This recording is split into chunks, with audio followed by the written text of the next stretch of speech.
I think it's time we blow this scene. Get everybody in the stuff together. Okay, 3, 2, 1, let's jam.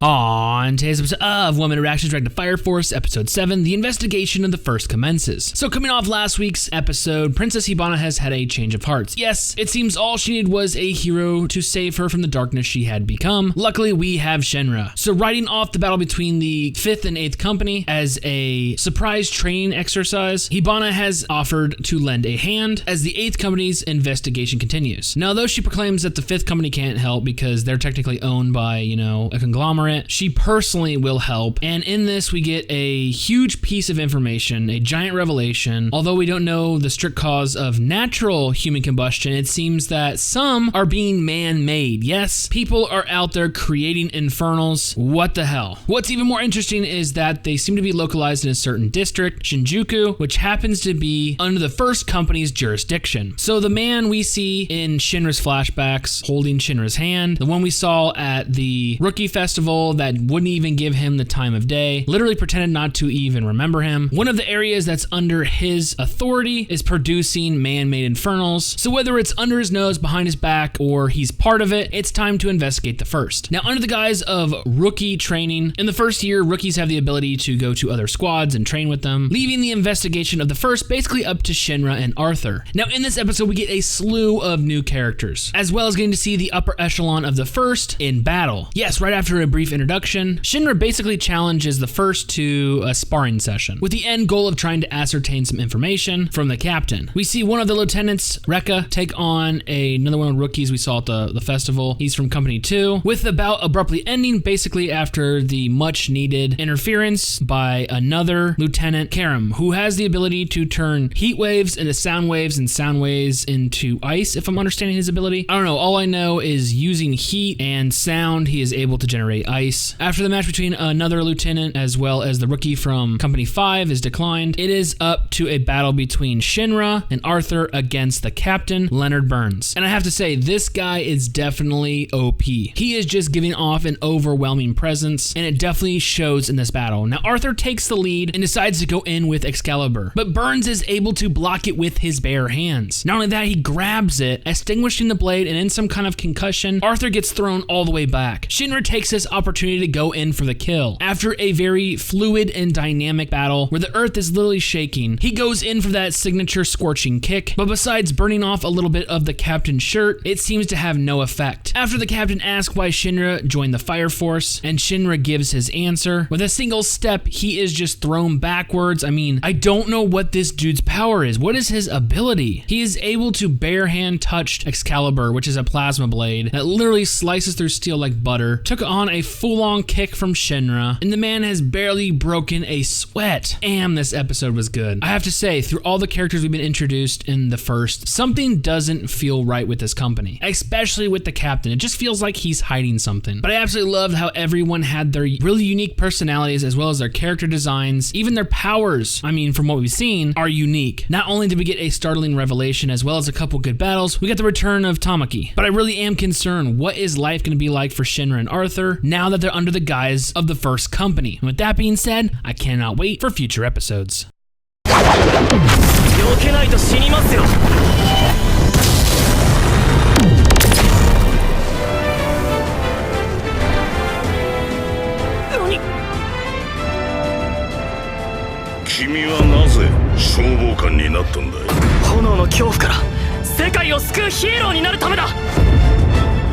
Mada mada 遠いな。